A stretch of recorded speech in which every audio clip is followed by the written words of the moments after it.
Show de bola, pessoal! Para finalizar a nossa discussão, trataremos a respeito do transporte dos gases e os fatores associados à dissociação da oxihemoglobina, tá? Bom, essa imagem que trata a respeito dos transportes dos gases, nós já mencionamos, né? A gente já entendeu todo esse processo. Caso vocês não tenham compreendido, peço que voltem nas aulas anteriores, tá bom? Bom, passando então para o transporte de oxigênio no sangue, entendendo como é que é o transporte de oxigênio, qual a percentual dele vai estar dissolvido, qual parte vai estar ligada à hemoglobina, como que ocorre a distribuição de oxigênio aos tecidos. Para a gente tratar disso, é importante que nós compreendamos essa imagem que traz a curva de dissociação do O2 hemoglobina, né? Ou seja, do oxigênio ligado à hemoglobina. Bom, mas antes de mais nada, é válido salientar que o que é a hemoglobina? Bom, pessoal, a hemoglobina é uma proteína ligada a 4 grupos M, tá? Esses grupos M, pessoal, são moléculas de porfirina ligada a um íon ferro, tá? E também terão uma cadeia que pode ser uma cadeia alfa ou uma cadeia beta, tá? Então, a hemoglobina é isso, é uma globina, uma proteína ligada a um grupo M. Esse grupo M vai apresentar cadeias do tipo alfa ou do tipo beta, tá bom? O que dá à hemoglobina a capacidade de transportar oxigênio? O que dá a capacidade à hemoglobina a transportar oxigênio é a sua ligação ao ferro. E para que essa hemoglobina consiga transportar oxigênio, o ferro deve estar no estado ferroso, ou seja, Fe2+. Se o ferro estiver no estado férrico, que é o estado Fe3+, ou seja, o estado oxidado, a hemoglobina não transporta oxigênio. Então, gravem isso. A hemoglobina é uma molécula de proteína, ligada a 4 grupos M. Esses grupos M serão 2 alfa e 2 beta. Beleza. Além disso, para que essa hemoglobina consiga transportar o ferro que estiver ligado às moléculas de hemoglobina devem estar no estado ferroso, isto é, no estado reduzido, que é o Fe2+. Se esse ferro estiver no estado férrico, que é o Fe3+, essa hemoglobina não consegue transportar o oxigênio. Tá falado? Beleza. Dito isso, pessoal, nós precisamos compreender quais as formas de transporte do oxigênio. Aqui ao lado, eu trouxe para vocês as formas que esse oxigênio será transportado. Esse oxigênio ele vai ser transportado principalmente ligado à hemoglobina. Nós dizemos, né, as fontes dizem que 98% do oxigênio é transportado ligado à hemoglobina e apenas 2% dele será transportado diretamente pelo sangue, né? Ou seja, apenas 2% dele estará dissolvido no sangue e será transportado assim. Então percebam, pessoal, que o oxigênio é predominantemente transportado através da hemoglobina, tá? Desempenhando assim um importante papel. A hemoglobina desempenha assim um importante papel para a oxigenação dos tecidos, tá? E eu trouxe aqui para vocês, ó, distribuição de oxigênio aos tecidos. Então, o oxigênio é distribuído aos tecidos dessa maneira, né? Através da hemoglobina, principalmente, tá bom? Bom, dito isso, partindo agora para a análise desse gráfico, o que esse gráfico traz? Esse gráfico traz, pessoal, essa curvazinha aqui, ó, que é uma curva muito famosa, que é chamada de curva de dissociação do oxigênio da hemoglobina. O que é dissociar? Dissociar é o mesmo que sair, né? desligar. Então, dissociar é a saída do oxigênio da hemoglobina. E essa curva, ela demonstra isso, como que ocorre a saída do oxigênio da hemoglobina. E ela mostra também o inverso, né? Da associação, ou seja, da ligação do oxigênio à hemoglobina. Você consegue identificar isso nessa curva também. Porque o que essa curva traz para nós de informação? Ela traz para nós em qual pressão de oxigênio no sangue, isso aqui é pressão arterial de oxigênio, qual a pressão de oxigênio necessária no sangue para que você tenha uma saturação da hemoglobina determinada, tá bom?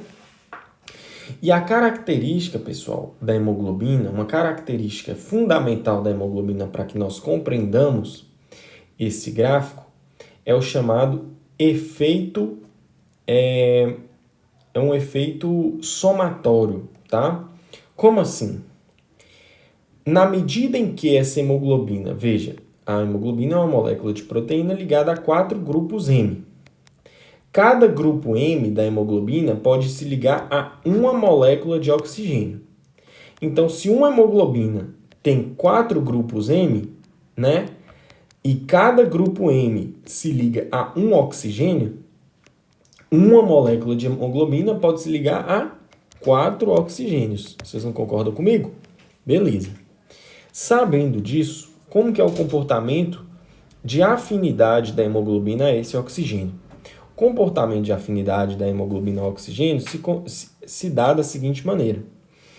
Se essa hemoglobina estiver ligada apenas a um oxigênio, então você tem aqui a moléculazinha de hemoglobina. Se essa hemoglobina se ligar apenas a um oxigênio, ela vai ter apenas X de afinidade ao oxigênio.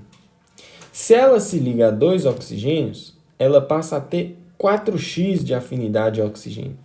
Se ela se liga a 3 oxigênios, ela passa a ter 8x de afinidade ao oxigênio. Se ela passa a se ligar a 4 oxigênios, ela passa a ter 20x de afinidade ao oxigênio. Como assim, então, pessoal? É o mesmo de dizer que na medida em que a hemoglobina se liga a mais moléculas de oxigênio, maior será a afinidade dela pelo oxigênio. O nome desse fenômeno é cooperatividade positiva, tá? Ou seja, quanto mais oxigênios se ligarem à molécula de hemoglobina, mais ela se torna atrativa a novas moléculas de oxigênio. Beleza? E qual que é a importância disso, pessoal? A importância disso é que, em situações em que você tiver uma saturação de hemoglobina de, por exemplo, 75%, ela vai estar atraindo menos oxigênio do que numa situação de 100%. Atrair não é necessariamente se ligar ao oxigênio, não. Atrair, que eu digo, pode ser entendido também como se desligar, entendeu? Então, essa cooperatividade positiva ela vai influenciar nisso. E guardem essa informação, porque já já vocês vão compreender a importância dessa cooperatividade positiva, tá? Beleza. Dito isso, essa curva da dissociação da hemoglobina se deve justamente a esse fenômeno da cooperatividade positiva, certo? Ou seja, quanto mais a hemoglobina se liga, maior é a afinidade dela ao oxigênio. Veja que, no começo do gráfico, você precisa de uma pressão de 25 de oxigênio para gerar 50% de saturação da sua hemoglobina.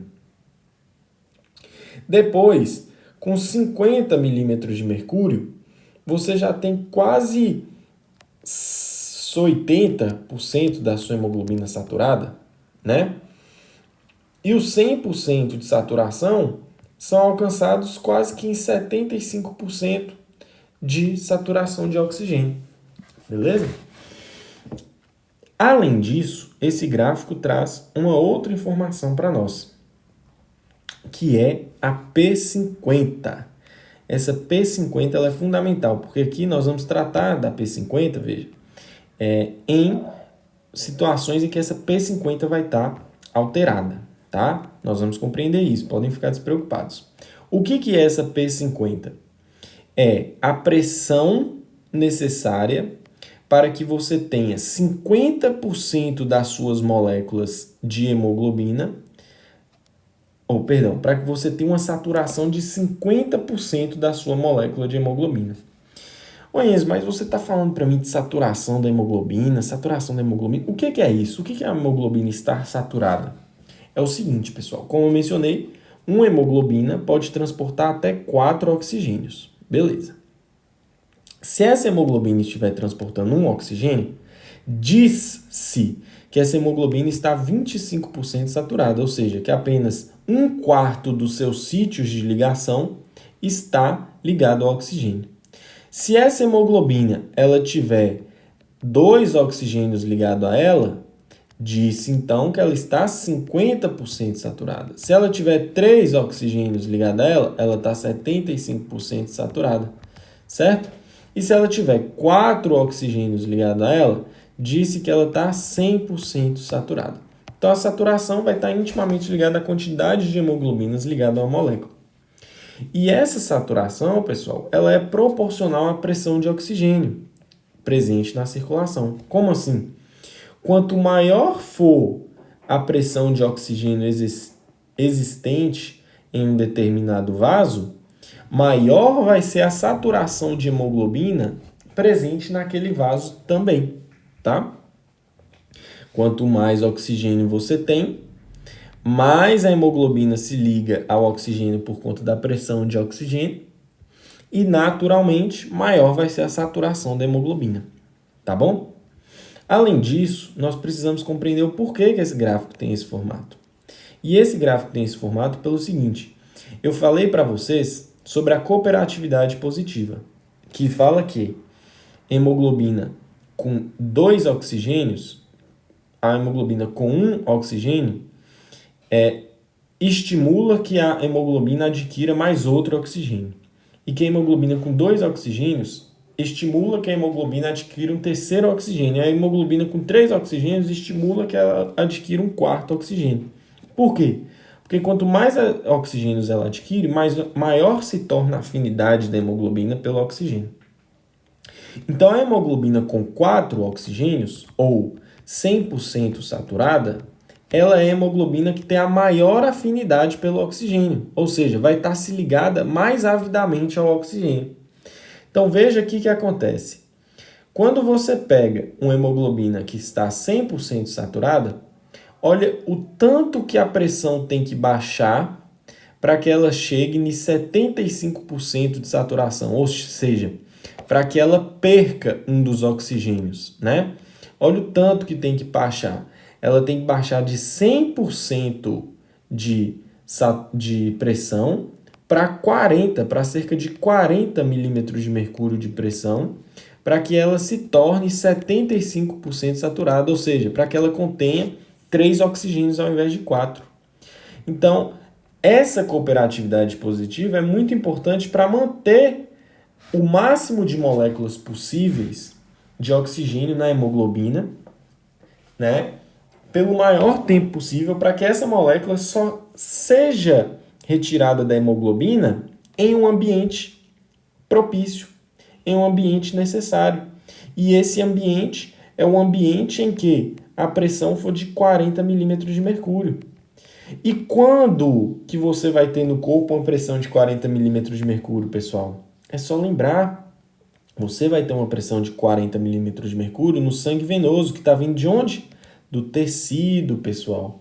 Então, essa característica de afinidade ou de cooperatividade positiva, ela é fundamental por quê?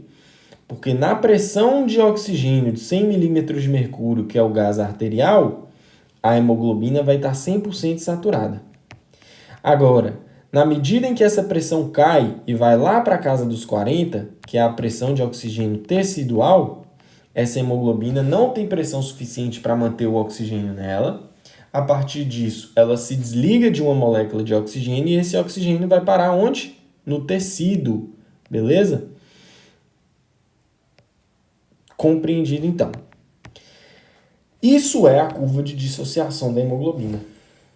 E além disso, eu preciso que vocês internalizem essa P50, né? Aqui, ó, P50. A P50 é o ponto em que 50% das moléculas de hemoglobina estarão... Perdão. É o ponto que você terá 50% de saturação das suas moléculas de hemoglobina. Tá bom? Ou seja, você terá 2 mols, né, 2 moléculas de oxigênio ligadas a uma molécula de hemoglobina. E que ponto é esse? É o ponto de pressão de 25 milímetros de mercúrio. Beleza. E o gráfico tem esse formato, então, por isso, pessoal. Porque no início é muito difícil de você perder o oxigênio, já que é o local onde a afinidade pelo oxigênio é maior, né? Já que ela está mais saturada. Quando ela perde um oxigênio, esse gráfico começa a inclinar. Por quê? Porque a afinidade se torna menor ao oxigênio, né? Já que você tem menos oxigênios ligados, então a afinidade está menor do que era. E com isso o gráfico só vai inclinando cada vez mais, porque quanto mais oxigênio você perde, menor é a afinidade da molécula de hemoglobina pelo oxigênio. Então fica mais fácil de perder o oxigênio. Por isso o gráfico inclina, tá bom? Beleza. Dito isso, então, o que a gente precisa entender? O porquê que esse gráfico tem a forma sigmoide, a gente já falou.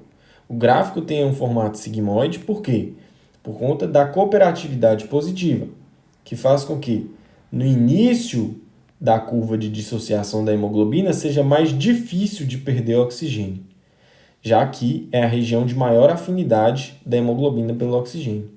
A partir do momento em que ela perde um oxigênio, por conta da redução da pressão de oxigênio, o fato dela ter perdido o oxigênio vai diminuir a saturação dela.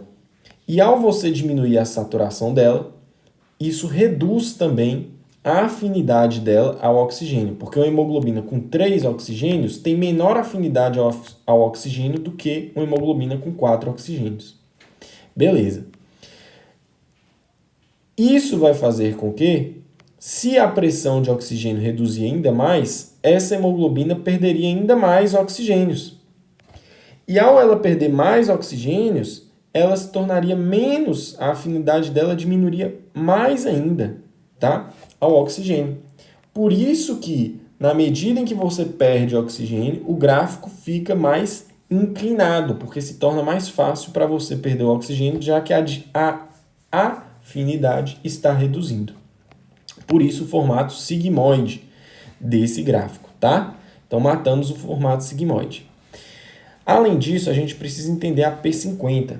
A P50 ela é importante porque ela vai nos dar, ela é um parâmetro que identifica o indivíduo normal, né? O que a gente falou? Que a P50 é o ponto em que você terá uma saturação de 50% das suas hemoglobinas. E qual ponto é esse? É o ponto que, numa pressão de oxigênio de 25 milímetros de mercúrio, você vai ter uma saturação de 50%. Então, a P50 é esse ponto aqui, ó. É a pressão de 25 milímetros de mercúrio que no indivíduo normal faz com que a hemoglobina esteja 50% saturada, tá bom? E aí nós trataremos também a respeito da carga e descarga de oxigênio. Nós já falamos carga e descarga de oxigênio nos tecidos, né? E o formato sigmoide dessa, que está intimamente ligado ao formato sigmoide. Beleza. Nós vamos detalhar melhor essa questão da carga e descarga de oxigênio, pessoal, aqui, ó. Aqui eu vou detalhar para vocês certinho. Beleza? Tá bom.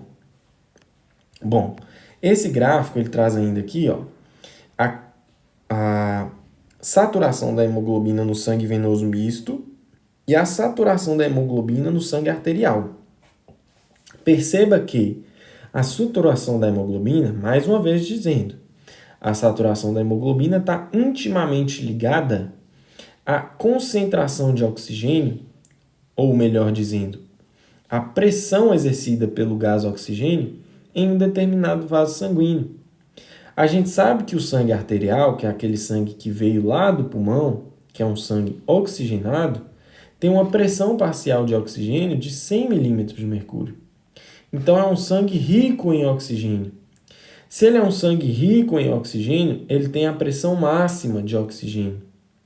Essa pressão de 100 milímetros de mercúrio, ela é suficiente para que 100% da hemoglobina esteja saturada. Ou seja, para que toda hemoglobina que esteja circulando no sangue arterial, ela terá na sua estrutura 4 moléculas de oxigênio ligadas a ela. Ou seja, toda hemoglobina que estiver dentro do sangue arterial transportará 4 oxigênios. Ou seja, estará 100% saturada. Por quê? Porque a pressão de 100 milímetros de mercúrio favorece que a hemoglobina esteja 100% saturada. Tá bom? Certo. Já no sangue venoso misto, pessoal, nós teremos a redução da quantidade de oxigênio nessa molécula da hemoglobina. Por quê? Porque no sangue venoso misto, você vai ter entre esse caminho aqui, olha, o que tem entre o sangue arterial e o sangue venoso misto? Você tem o seu tecido, pessoal. Então, aqui no tecido está ocorrendo o quê? Está ocorrendo consumo de oxigênio. Então, o tecido está consumindo oxigênio através da respiração celular.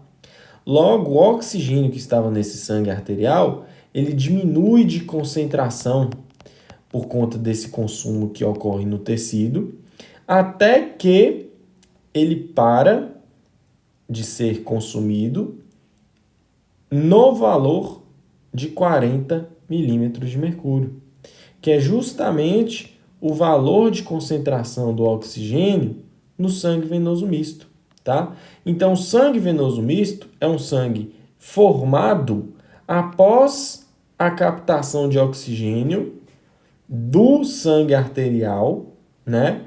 Então, o sangue venoso misto é o que sobrou de oxigênio após a captação de oxigênio pelo sangue, pelo tecido do sangue arterial, entendeu?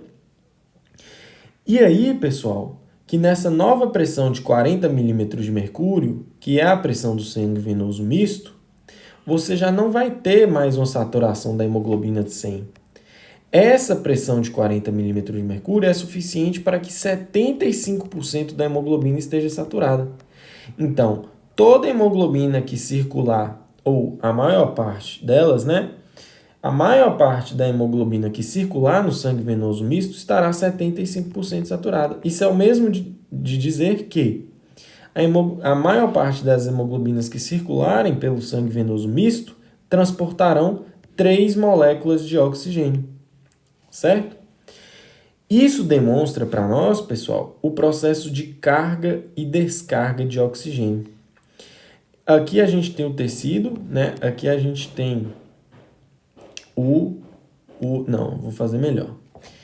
Aqui a gente tem o tecido. Aqui a gente tem o alvéolo. Aqui a gente tem o capilar pulmonar. Beleza, então aqui é o vaso do sangue venoso misto, o vaso do sangue arterial. Beleza. Olha só que interessante. Como que vai ocorrer isso aqui? Veja bem. Olha lá. Você terá hemoglobinas ao longo de todas essas estruturas. Então, você vai ter hemoglobina aqui, vai ter hemoglobina aqui, né? Tem hemoglobina aqui, vai ter hemoglobina aqui. Olha só como é que se dá o comportamento dessa hemoglobina. Quando essa hemoglobina está numa situação de pressão de oxigênio de 40 milímetros de mercúrio, ela transportará apenas 3 oxigênios. Beleza. Quando essa hemoglobina estiver em uma situação em que ela estiver com 100% de milímetros de mercúrio de pressão de oxigênio, ela transportará 4 oxigênios. Então, olha o que ocorre. E aqui a gente tem o líquido intersticial, tá? O líquido intersticial tem a mesma concentração do sangue venoso. Vocês têm que lembrar disso. Que a gente já falou isso no início da aula. Beleza. Essa hemoglobina, então, ela vai ficar circulando aqui, ó. Ao longo de todo esse sistema, ela fica circulando. A hemoglobina que chega aqui no alvéolo, ela está só com 3 oxigênios. Quando esse alvéolo troca gás com capilar pulmonar, esse capilar pulmonar termina com 100 milímetros de mercúrio de pressão de oxigênio. Então, ao final do capilar pulmonar, a hemoglobina já está com 4 moléculas de oxigênio. Após isso, essa hemoglobina vai ser destinada aos tecidos, ainda com 4 moléculas de oxigênio. Ao chegar no tecido, essa hemoglobina entra em contato com um líquido intersticial que tem a pressão de 40 milímetros de mercúrio de oxigênio, que a gente já mencionou. Quando essa hemoglobina entra em contato com esse líquido intersticial que está com a pressão de 40, o que ocorre? Ela automaticamente perde um oxigênio, beleza? Já que na pressão de 40 milímetros de mercúrio, a saturação da hemoglobina é 75, então ela perde um oxigênio. Para quê? Para que esse oxigênio entre para o seu tecido. Então, isso é a carga e descarga de oxigênio da hemoglobina. A hemoglobina, ao entrar em contato com a pressão parcial de oxigênio de 40, ela perde um oxigênio para que esse oxigênio vá para o tecido, e aí a hemoglobina agora passa a circular com 3 oxigênios. Ela vai para o sangue venoso e retorna para o pulmão. No pulmão, quando ela entra em contato com a pressão parcial de 100 milímetros de mercúrio de oxigênio, ela é carregada. Então, ela é munida com mais um oxigênio, voltando a ter 4 oxigênios na sua estrutura. Então, a carga da hemoglobina vai ocorrer em pressões de 100 milímetros de mercúrio, ou seja, ao final do capilar pulmonar e no sangue arterial. Ela passa a ter 4. E ela descarrega oxigênio em pressões de 40 milímetros de mercúrio. E isso vai ocorrer quando ela entrar em contato com o líquido intersticial, para que esse oxigênio do líquido intersticial seja destinado para os tecidos realizarem a respiração celular. Tá bom, pessoal? Então, esse é o processo de carga e descarga de oxigênio a partir da hemoglobina, tá? Espero que tenha ficado claro para vocês. Bom, dito isso, nós temos agora que analisar o processo de alteração que pode ocorrer nessas curvas de dissociação, tá? Como assim, pessoal? A curva de dissociação, ela pode ter um desvio para a direita ou um desvio para a esquerda, beleza? E isso vai refletir também no deslocamento para a direita ou para a esquerda da P50. Por isso eu falei da importância da P50. Tá bom. O que vai causar esses desvios, né? Serão alterações na concentração de gás carbônico, no pH, na temperatura e de 2,3 de fosfoglicerato. Vamos com calma para a gente compreender esses conceitos. Bom, há, pessoal, 2 princípios que norteiam a ligação e a desligação de oxigênio à molécula de hemoglobina, que são o efeito Bohr, anotem isso aí, efeito Bohr, tá? E efeito Haldane, tá bom? São esses 2 efeitos. O efeito Bohr, pessoal, ele vai dizer o seguinte: quanto mais gás carbônico tiver ligado à hemoglobina, menor será a afinidade dessa hemoglobina ao oxigênio, certo? Então, quanto maior a quantidade de gás carbônico ligado à hemoglobina, menor a afinidade dela ao oxigênio. E vice-versa, quanto maior a quantidade de oxigênio ligado à hemoglobina, menor a afinidade dela pelo gás carbônico, tá? E já o efeito Haldane, pessoal, ele vai falar o seguinte,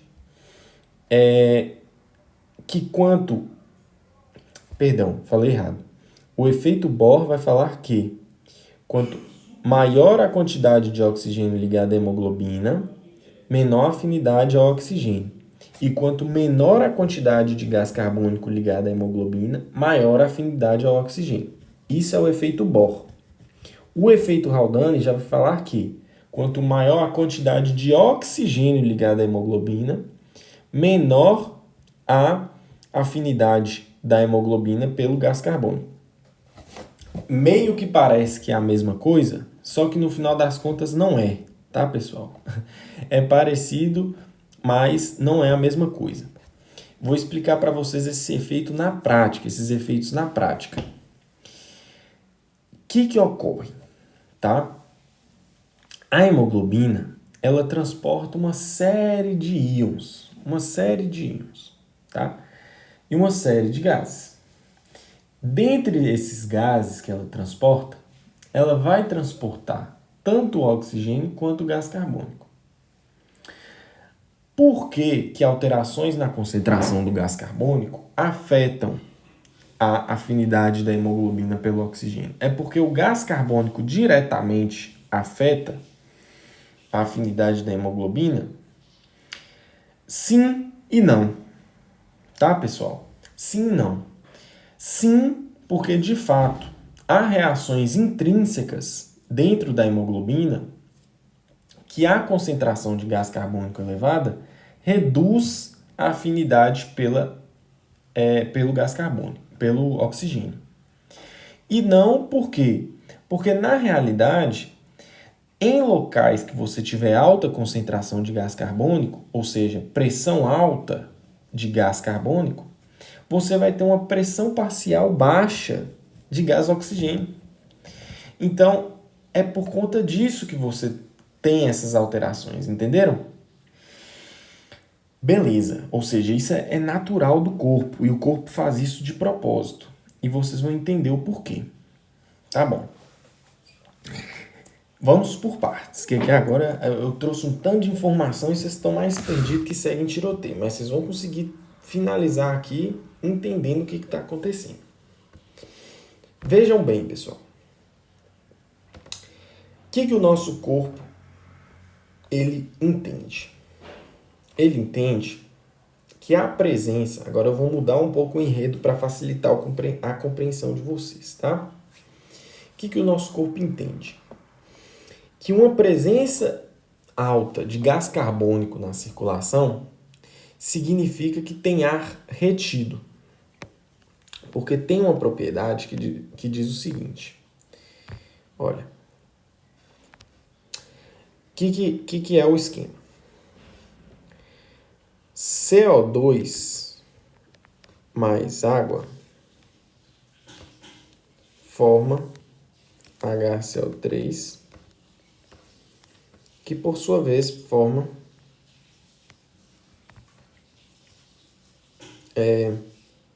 H mais HCl3 menos. Beleza? Quem faz isso aqui é a anidrase carbônica. Quem faz isso aqui é a anidrase carbônica também. Beleza. Então, a anidrase carbônica faz tanto a hidratação do CO2 quanto a desidratação do HCl3. Beleza. A anidrase carbônica faz isso tudo. Qual que é o impacto disso aqui? Qual é a situação, uma situação que vocês conseguem imaginar, que você tem essa situação aqui ocorrendo? Ó, CO2 se juntando com água. Uma situação que eu posso citar para vocês, pessoal, é uma situação que vai ter o acúmulo de CO2, tá? Porque se essa é uma reação que está sendo caminhada para a direita, né, que é uma reação que está caminhando para a direita, porque essa é uma reação reversível. Tudo isso aqui pode ir e pode voltar também. Se preferencialmente, numa determinada situação, você está tendo essa reação caminhando para a direita, o que isso significa? Isso significa que os elementos da esquerda estão em concentração aumentada. E quando que você vai ter o aumento da produção de CO2? Um exemplo de um momento que você vai ter a alta produção de CO2, pessoal, é quando o seu metabolismo celular estiver elevado, tá bom? Quando o seu metabolismo celular estiver elevado, automaticamente a quantidade de CO2 disponível aumenta. Um outro exemplo, que na minha opinião é mais didático, que vai facilitar a compreensão de vocês, é quando o paciente estiver com ar preso. Se eu estou com ar preso, se eu estou prendendo o ar por muito tempo, isso significa que eu não estou expelindo o gás carbônico que está sendo produzido e, ao mesmo tempo, estou consumindo o oxigênio, né, que foi... Deixa eu apagar tudo aqui, que agora eu vou fazer uma reação global. Vou fazer uma reação global que eu acho que vai facilitar.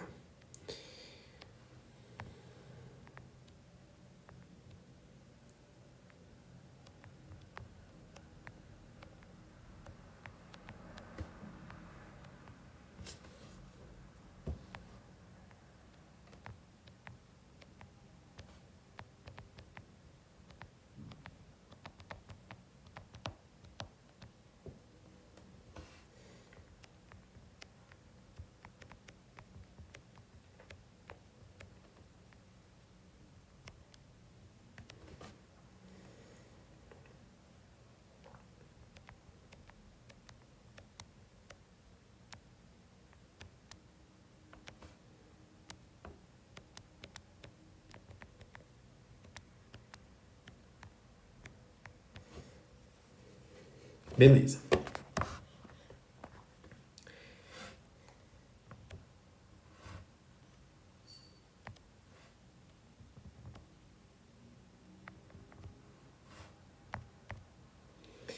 Beleza. Então vamos lá. Eu estava falando para vocês que uma situação que você vai ter essa reação caminhando para a direita vai ser uma situação que você tem o ar preso. O que é o ar preso? É um indivíduo que está prendendo o ar. Se eu prendo o meu ar, eu vou ter oxigênio entrando da atmosfera? Não vou. Isso significa dizer que meu corpo vai estar consumindo o oxigênio que eu inspirei na minha última inspiração.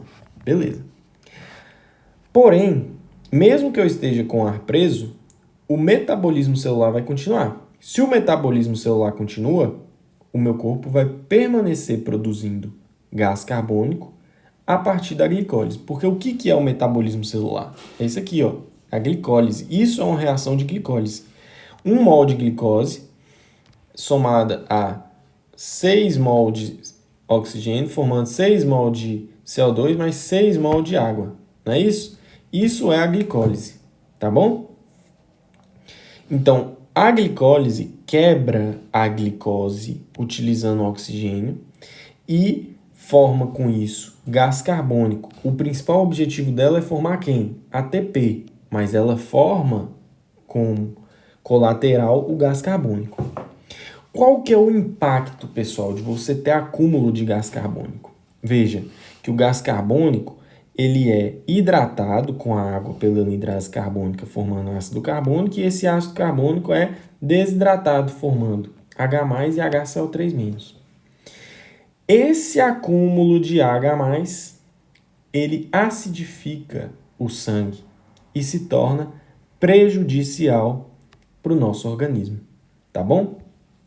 Então, pessoal, o grande problema do acúmulo de gás carbônico é a acidificação do sangue. Por isso que quando você prende o ar, você consome oxigênio, diminuindo a concentração de oxigênio, e ao mesmo tempo você aumenta a concentração de gás carbônico, porque o corpo vai continuar realizando glicólise, formando mais gás carbônico. E no final das contas, esse excesso de gás carbônico vai ser convertido em íons hidrogênio, tá? A partir da anidrase carbônica. Anotem aí, anidrase carbônica. Beleza. Frente a isso, o que o corpo compreende?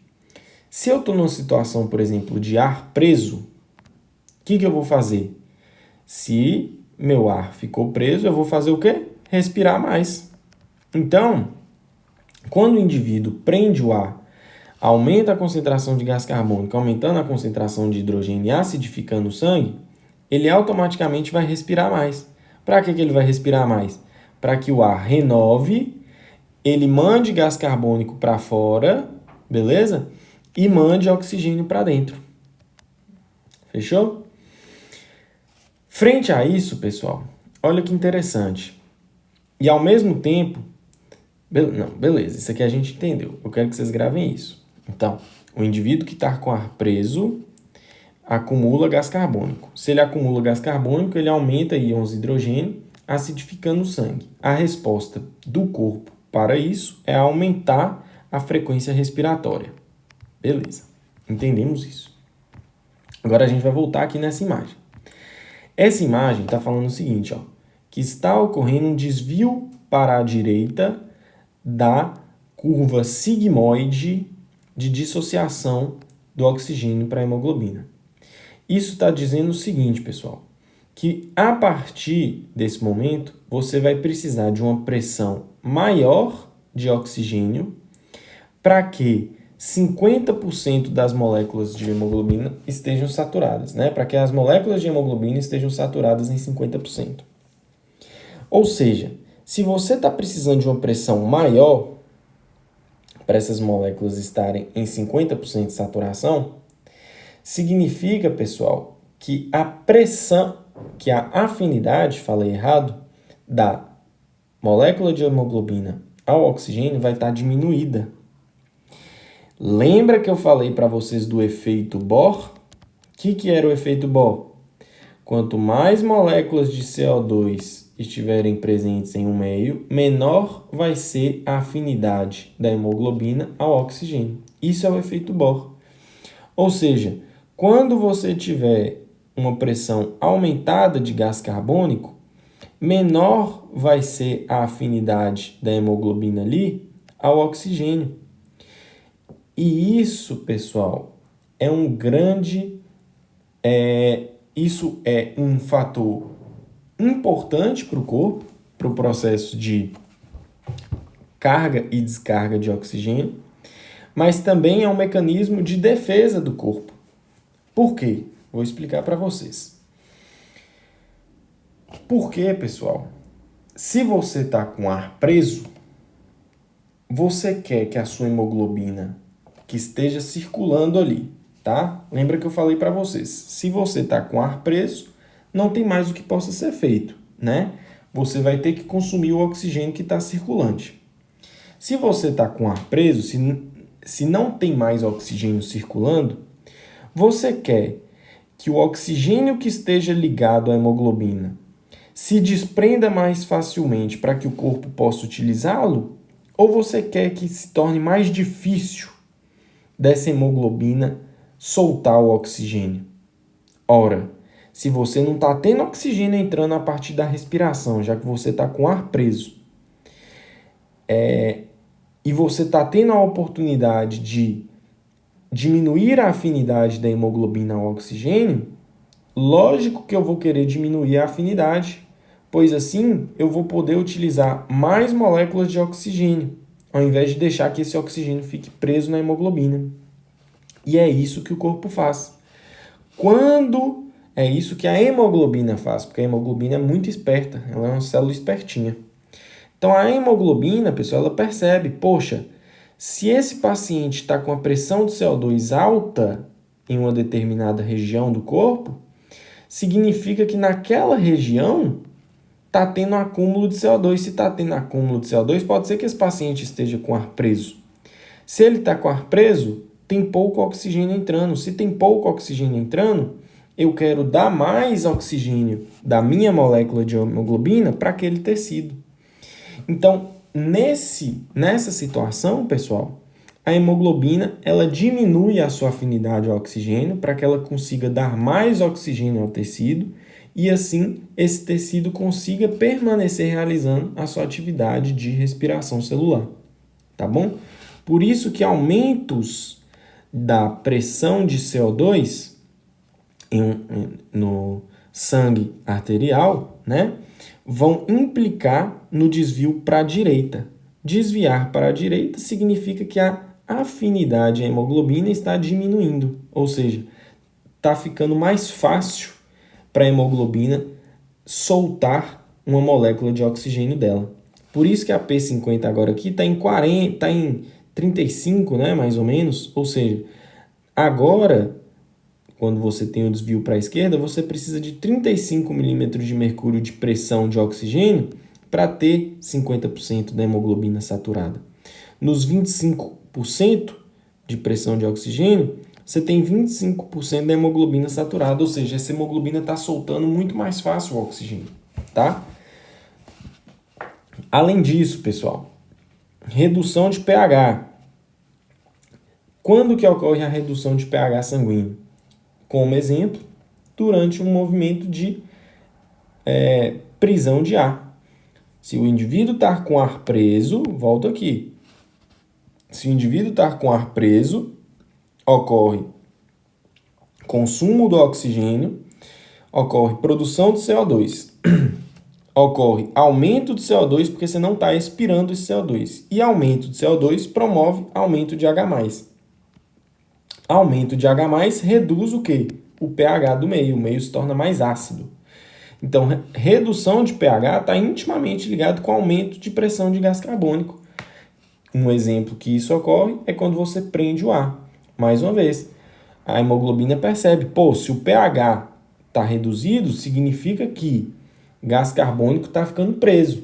Se gás carbônico está ficando preso, é porque esse indivíduo não está respirando. Se esse indivíduo não está respirando, eu preciso que o oxigênio que eu tenha disponível seja utilizado pela minha célula, porque se o indivíduo não está respirando, não tem mais oxigênio novo entrando para o meu corpo. Frente a isso, o corpo se adapta de que forma? A reduzir a afinidade da hemoglobina ao oxigênio. Então, a hemoglobina passa a se desprender mais fácil do oxigênio. O oxigênio passa a sair mais fácil da hemoglobina para que ele vá para a célula para realizar a respiração celular. A mesma coisa a temperatura, pessoal. Veja, a temperatura ela se eleva num quadro de exercício extenuante, beleza? Mais uma vez,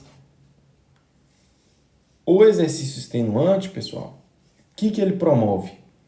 Para você se exercitar de forma forte, você vai ter que ter um processo de respiração celular muito intenso, já que você vai precisar de muito ATP. E se você produz muito ATP, você também produz muito gás carbônico. Se você produz muito gás carbônico, você também produz muito H+. Se você produz muito H+, esses fatores juntos somam para quê? Para diminuir a afinidade da hemoglobina ao gás carbônico. Então, o aumento da temperatura, pessoal, ele vai estar intimamente relacionado com o aumento de gás carbônico e com a redução do pH durante o exercício extenuante.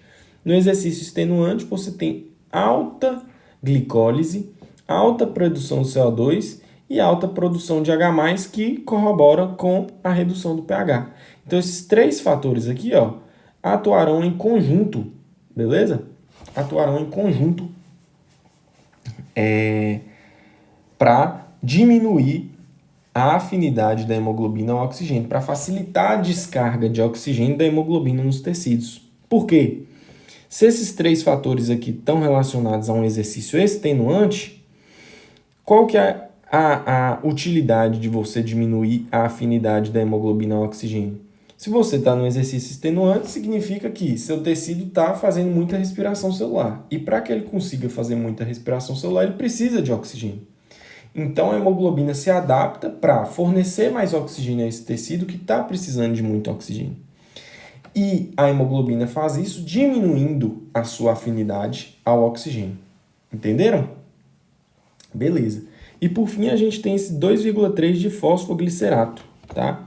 O 2,3 de fosfoglicerato, pessoal, é um metabólito produzido a partir de processos também de quebra de glicose. Nós vimos, né, o 2,3 de fosfoglicerato. E fato é que ele se liga à hemoglobina diminuindo a afinidade dela ao oxigênio.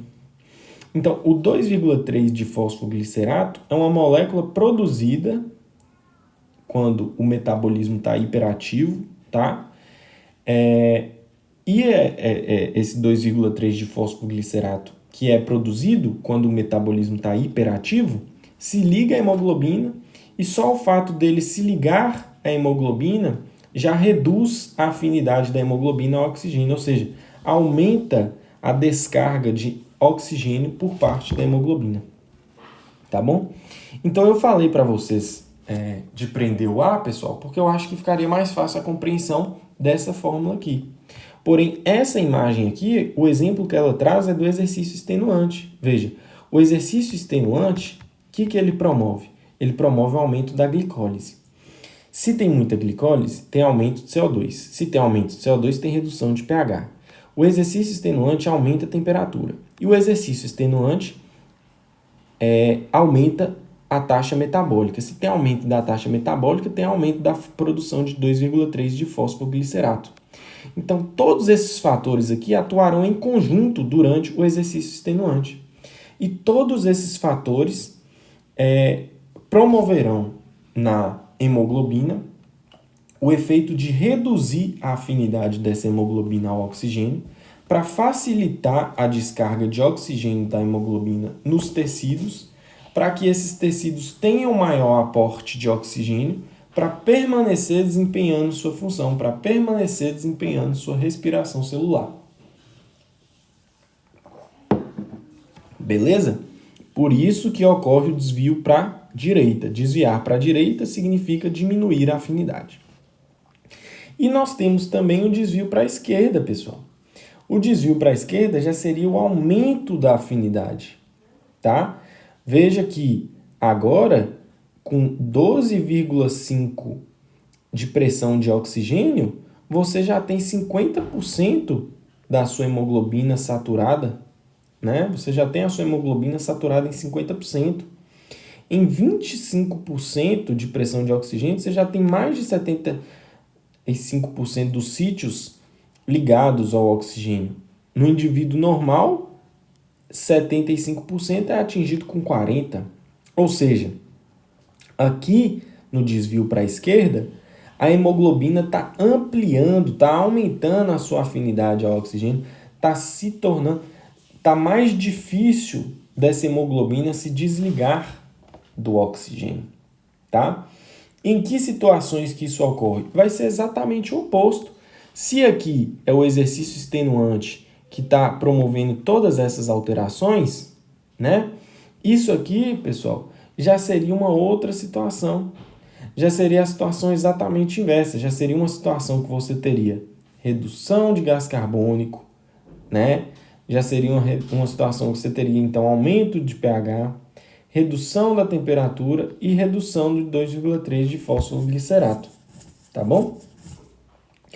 Essas alterações, por sua vez, corroborariam, né, para o desvio para a esquerda da curva de dissociação da O2 hemoglobina, aumentando e muito a afinidade da hemoglobina pelo oxigênio, dificultando assim a descarga. Tá bom? Beleza. Dito isso, o que eu quero que vocês agora saibam sobre as curvas de dissociação alteradas. Como assim? Antes de mais nada, pessoal, eu espero que esse gráfico aqui tenha ficado muito claro, porque eu preciso que vocês compreendam os fatores que aumentam a afinidade da hemoglobina ao oxigênio e que diminuem, tá? Os fatores que podem influenciar nessa afinidade são esses, tá bom? E para uma determinada alteração desses fatores, você vai ter a redução da afinidade para facilitar o descarregamento de oxigênio e nutrir o tecido com oxigênio, né? Ou, melhor dizendo, repor a utilização de oxigênio. E uma outra alteração pode causar o desvio para a esquerda, que significa aumento da afinidade, dificultando o descarregamento de oxigênio. Se tornaria mais difícil de descarregar oxigênio. Tá bom? Beleza, então. Dito isso, agora a gente já pode passar para as curvas de dissociação alteradas, beleza? O que isso traz para nós? Aqui traz um exemplo clássico da intoxicação por monóxido de carbono, tá, pessoal? O monóxido de carbono é uma molécula que se liga avidamente à hemoglobina. Disse que a afinidade do monóxido de carbono é 250 vezes maior pela hemoglobina do que a afinidade do gás oxigênio, tá? Então, o monóxido de carbono se liga muito mais avidamente à hemoglobina do que o oxigênio, beleza? E aí, pessoal, qual que é o grande problema disso? Que ao monóxido de carbono se ligar à hemoglobina, ele vai fazer dois efeitos nessa hemoglobina. Ele tanto vai diminuir o percentual de oxigênio que poderá se ligar a essa hemoglobina, bem como ele aumentará a afinidade do oxigênio pela hemoglobina. Olha que doideira! O fato do monóxido de carbono conseguir se ligar à hemoglobina, só isso, por sua vez, já aumenta a afinidade da hemoglobina ao oxigênio. E eu vou falar o impacto disso. E esse monóxido de carbono, pessoal, ele vai ocupar 50% dos sítios de ligação. Ou seja, em uma hemoglobina que poderia se ligar a 4 oxigênios, ela não vai fazer isso. Ela vai se ligar a 2 monóxidos de carbono, porque esse monóxido de carbono se liga nas porções beta da hemoglobina, sobrando as 2 porções alfa para se ligarem ao oxigênio. Beleza? Então, pessoal, a ligação do monóxido de carbono reduz em 50% os sítios de ligação que o oxigênio pode se ligar à hemoglobina.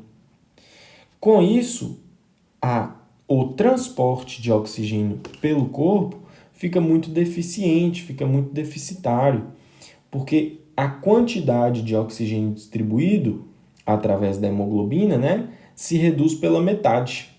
E isso é péssimo para o corpo. Além disso, o monóxido de carbono, como vocês podem ver aqui, esse é o gráfico de dissociação do O2 pela hemoglobina com monóxido de carbono, e esse é o gráfico do indivíduo normal, sem o envenenamento por monóxido de carbono. Veja que na pessoa com envenenamento por monóxido de carbono, a saturação máxima da hemoglobina é de 50%, como eu falei, porque o monóxido de carbono ocupa 2 dos sítios de ligação, 2 dos 4 sítios. Então, a hemoglobina só pode ligar mais 2 oxigênios, por isso essa é a saturação máxima, 50%. E além disso, o fato de estar ligado ao monóxido de carbono aumenta a afinidade. Veja que esse gráfico ele é mais inclinado do que o gráfico do indivíduo normal. Ou seja, com menor pressão de oxigênio, você já consegue ter uma taxa de saturação, um percentual de saturação de 50%, ou seja, sua P50 fica reduzida. E a P50 reduzida significa aumento de afinidade. E qual que é o problema de você aumentar a afinidade aqui? O problema é que você já está com um percentual reduzido de oxigênio por molécula de hemoglobina. E além disso, além da quantidade de oxigênio estar reduzida, você ainda está com dificuldade para desprender esse oxigênio que restou na hemoglobina. Esses 2 oxigênios estão com dificuldade para sair da hemoglobina. Esses 2 fatores em conjunto reduzem drasticamente a levada de oxigênio para os tecidos, a transmissão de oxigênio para os tecidos. Então, aquela quantidade que o tecido precisaria de oxigênio para desempenhar a respiração celular não será sanada, Aquela quantidade não será obtida, já que a hemoglobina estará transportando menos oxigênio e estará mais avidamente ligada a esse oxigênio, dificultando o desligamento do oxigênio dessa molécula. Esses 2 fatores em conjunto que causam o envenenamento por monóxido de carbono. Então, a pessoa vai ter uma grave redução do oxigênio disponível para ser utilizado pelos tecidos e células. Tá bom? Uma curiosidade interessante, pessoal, é que é muito questionado se o envenenamento por monóxido de carbono causa cianose, ou seja, se a pessoa fica com a pele roxa. E a verdade é que não causa. O sangue no envenenamento por monóxido de carbono permanece vermelho normalmente. Por quê? O que dá a cor vermelha ao sangue? É a ligação do oxigênio, do gás oxigênio, ao íon ferro. Quando ocorre a interação do oxigênio ao íon ferro, há uma reação química que promove a coloração avermelhada. E o monóxido de carbono, ele é uma molécula de CO. Esse O do monóxido de carbono já é suficiente para se ligar ao ferro presente na hemoglobina e desenvolver a mesma reação química que promove a vermelhidão, né, que promove a cor vermelha do sangue. Então, o monóxido de carbono mantém a mesma cor vermelha do sangue do indivíduo normal, tá bom? Show! E por fim, pessoal, para finalizar a nossa aula, a gente tem o dióxido de carbono. Deixa eu ver em quanto tempo que está essa gravação. Vou parar essa gravação e vou continuar em outra, tá?